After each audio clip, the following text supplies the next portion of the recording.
आज मैं मनरेगा के बारे में कुछ जानकारी आप लोगों को दूंगा कि आप अगर मनरेगा में काम नहीं मिलता है तो किस प्रकार से आप मुखिया के पास शिकायत कर सकते हैं। सबसे पहले अगर आपके पास जॉब कार्ड है तो मनरेगा में आपको काम मिल सकता है।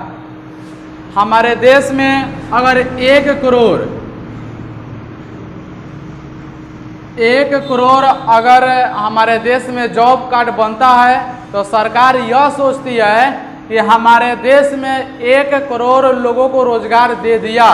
लेकिन दोस्तों हमारे बिहार में, हमारे देश में ऐसा नहीं है, बल्कि मजदूरों से काम कराने के अलावे ट्रैक्टर से मिट्टी लाना, जेसीबी से कोई काम करवाना, इस सब से काम हो रहा है। लेकिन दोस्तों आप लोगों को मैं बता दूं, अगर आप लोगों के पास अगर जॉब कार्ड है और आप लोगों को रोजगार नहीं मिल रहा है तो आप लोग मुखिया के पास जाकर आप एक एप्लीकेशन लिखकर बता सकते हैं कि मेरे पास जॉब कार्ड है, मुझे रोजगार नहीं मिल रहा है। अगर आपके पास जॉब कार्ड है तो 15 दिन के अंदर आपको मनरेगा में काम नहीं मिलता है तो आपको सरकार के तरफ से 210 रुपया मजदूरी दिया जाता है। 210 रुपया। इस 210 रुपया में से आपको 15% सरकार रुपया देगी। 15 दिन के अंदर आपको मनरेगा में कोई काम नहीं मिलता है तो अगर दोस्तों 30 दिन हो जाता है, 30 दिन अगर हो जाता है, अगर आपको कोई मनरेगा में काम नहीं मिलता है तो इस 210 रुपया में से आपको 50% भाता दिया जाएगा, यानी 50% आपको मजदूरी दिया जाएगा घर बैठे बैठे। अगर आप सोच रहे हैं कि अगर हम काम नहीं कर रहे हैं तो हमको मजदूरी मिल जा रहा है, तो ऐसा मत सोचिए, क्योंकि ये सब अगर 15% 50% अगर आपको पैसा लेना है तो अगर आपके पास जॉब कार्ड है तो इस जॉब कार्ड को आप एप्लीकेशन के द्वारा लिख कर कि मेरे पास जॉब कार्ड है, 15 दिन या 30 दिन के अंदर मुझे कोई मनरेगा में रोजगार नहीं मिला है, तो आप मुखिया के पास डायरेक्ट एक एप्लीकेशन लिख कर दीजिए कि मुझे पास जॉब कार्ड है, मुझे मनरेगा के तहत कोई काम नहीं मिल रहा है। तो वह एप्लीकेशन आगे जाएगा तो इस रुपया में से 15% अगर 15 दिन काम नहीं हुआ होगा तब, काम नहीं मिला होगा करने के लिए तब, अगर 30 दिन तक आपको काम नहीं मिलता है करने के लिए तो इस 210 रुपये में आपको 50% भत्ता दिया जाएगा सरकार के तरफ से। अब मैं दोस्तों बता दूं कि पहले 194 रुपया दिया जाता था मजदूरों को पहले मनरेगा में काम करने के लिए। अब उसके बाद 198 रुपया दिया जाता था मजदूरों का काम करने के लिए मनरेगा में। अब सरकार क्या किया है, 210 रुपया दे रहा है मनरेगा में काम करने के लिए। तो दोस्तों मैं बता दूं कि मुखिया किस प्रकार से हम लोग के क्षेत्र में कार्य करते हैं, उसमें किस प्रकार से घूसखोरी होता है और किस प्रकार से वो कमाते हैं। दोस्तों तो आप लोग देख सकते हैं कि सरकार तो 210 रुपया देती है मजदूरी, लेकिन कोई भी मजदूरी अगर किसी के पास, किसी के घर में अगर काम करता है मजदूरी में तो 350 या 450 के लगभग में उसको मजदूरी मिलता है।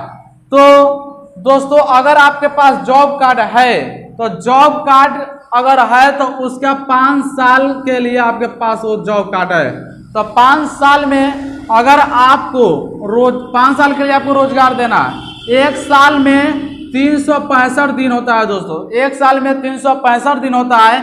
इस 365 दिन में से आपको 100 दिन काम करना रहता है, 100 दिन आपको काम करना रहता है, 100 दिन काम करना रहता है। इस 365 दिन में 100 दिन आपको काम करना है और एक दिन का आपको दोस्तों कि 210 रुपया मिलता है। एक दिन का 210 रुपया मिलता है। 365 दिन में से 100 दिन आपको काम करना है, मात्र 100 दिन। तो आप मिलाइए कि कुल मिलाकर आपके पास 21,000 रुपया हुआ दोस्तों, 21,000 रुपया। अब रही बात कि कहीं भी हमारे घर के बगल में नाला बनता है और रोड बनता है, जहां नाला जैसे बनता है या रोड बनता है वहां पे कहीं मिट्टी का कमी हो, अगर वह मिट्टी अगर ट्रैक्टर के सहारे दूसरे जगह से लाया जा रहा है तो उस पे आप रोक लगा सकते हैं दोस्तों। उस पे आप रोक लगाइए, कहिए कि इस काम जो है मजदूर ही करेगा। अगर जेसीबी से कोई काम कर रहा है तो उस पर भी रोक लगाइए। मनरेगा में होता है कि आप जेसीबी या ट्रैक्टर से कोई भी काम नहीं करवा सकते हैं, जो भी काम हो वह मजदूर से ही करवाए। तो अगर अगल बगल में आपका कोई मनरेगा का काम होता हो, उसमें ट्रैक्टर या जेसीबी का काम होता हो, तो उस पर आप रोक लगाइए, प्रशासन के पास कॉल कीजिए, उस पर रोक लग ही जाता है दोस्तों। उस पर जेसीबी या ट्रैक्टर से काम नहीं करने देना है।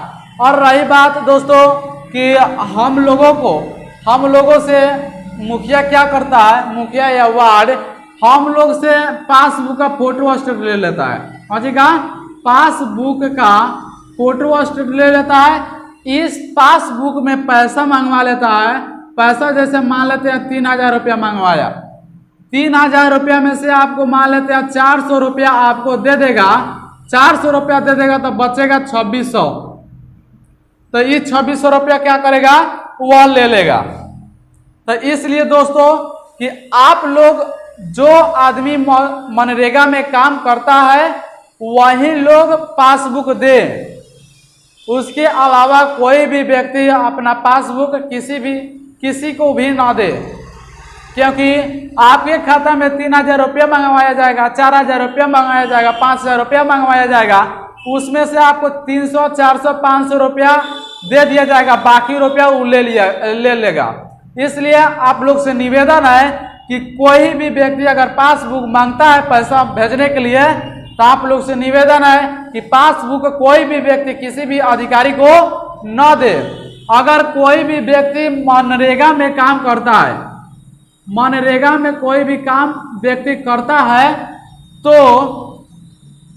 मनरेगा में जो व्यक्ति काम करता है वही व्यक्ति पासबुक अपने मुखिया या वार्ड को दे, बाकी लोग पासबुक न दे।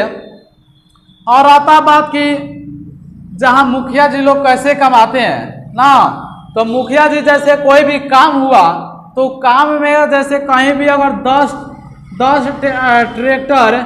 10 ट्रैक्टर हमको मिट्टी चाहिए तो 10 ट्रैक्टर के बदले 5 ट्रैक्टर मिट्टी गिरवा देंगे, वहां पे उनका कमीनी हो जाएगा। तो इसलिए अगर कहीं भी हमारे क्षेत्र में इस वीडियो के माध्यम से आप लोग को मैं बता दूं कि कहीं भी हमारे तुरकोलिया प्रखंड में कहीं भी अगर 2 नंबर का काम होता हो तो आप मनरेगा के तहत इस पर रोक लगा सकते हैं दोस्तों। इसलिए आप एक ऐप्स भी है जिसका नाम है ई ग्राम